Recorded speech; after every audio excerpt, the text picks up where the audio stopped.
Your internet filtering software from Lightspeed Systems includes the ability to create customized web zones. These web zones are like virtual rooms that teachers create and manage. Students can request to join these web zones by navigating to a web page in their browser.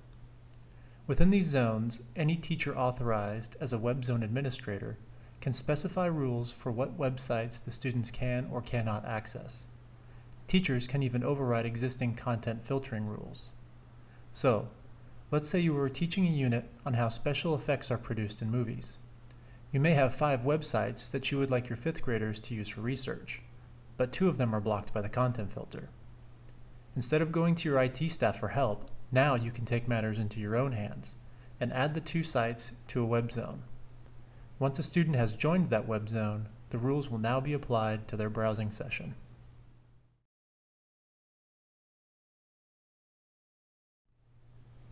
Open zones are created on the fly. They are called open simply because authorized teachers can create them at any time, from anywhere, and students can request access to those zones when the zone is active. This functionality differs from a fixed zone in that fixed zones apply to specific IPs or IP address ranges.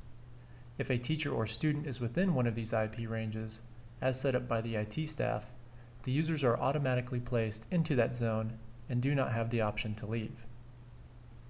To manage your open zones, the Web Zone Administrator simply opens a web browser and navigates to a local network address provided by your IT staff. Log in using your regular network credentials. Once you are logged in, you can create a new web zone. Let's call this one Special Effects in Movies.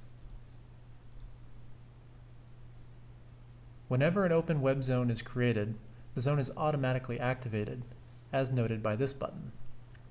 You'll see we have a user management panel containing lists for pending user requests and joined users. Your students will have access to a web page where they can request to join an active web zone. I will show that process in a few moments. Right below the user's management panel are the domain rules. Let's add the 2 sites that are normally blocked by the content filter that we would like our students to have access to.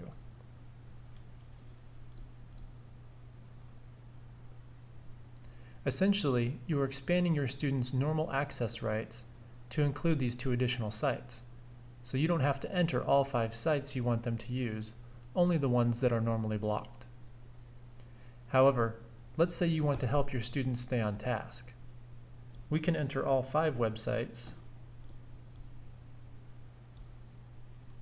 and select the Block All Domains Except for Allowed list. This restricts the use of the internet to only the 5 sites located in the allowed text box. Here's an important note. Your web zone rules are not displayed to the students, so if you've limited their access to a few sites, you'll need to provide these web addresses separately, maybe with the assignment or on your whiteboard.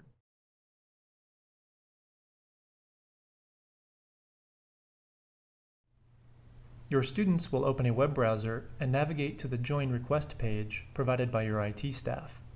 You may want to bookmark this page on each computer or have a shortcut on the desktop. From this page, students will be asked for their first and last names, and for the name of the web zone you wish for them to join. When the user begins to type in the name of the web zone, it will auto-populate with all active web zones.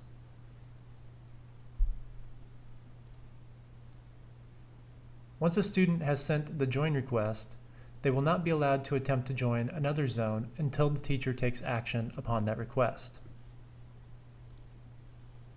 You'll see here on the zone management page that a user request of request type join request requires my action. Once I allow that student to join the zone, they are admitted and the browsing rules of the zone are applied to them. Students wishing to leave the zone for any reason can submit a leave request from the same page. The system knows that they are already joined to a zone and prompts them with the appropriate action. Again, once the student submits the request to leave the zone, the teacher sees a request type of leave request and can release the student from the zone. It is important to note that users can be joined to just one web zone at a time.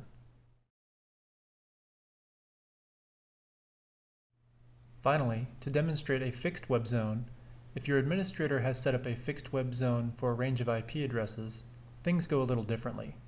For instance, students don't have to request to join or leave a zone since they're accessing the internet from within that fixed range of IPs. If you log in from within that IP range, you will simply be placed immediately into that zone. The teacher can still manage the domain rules and activate and deactivate the zone when needed.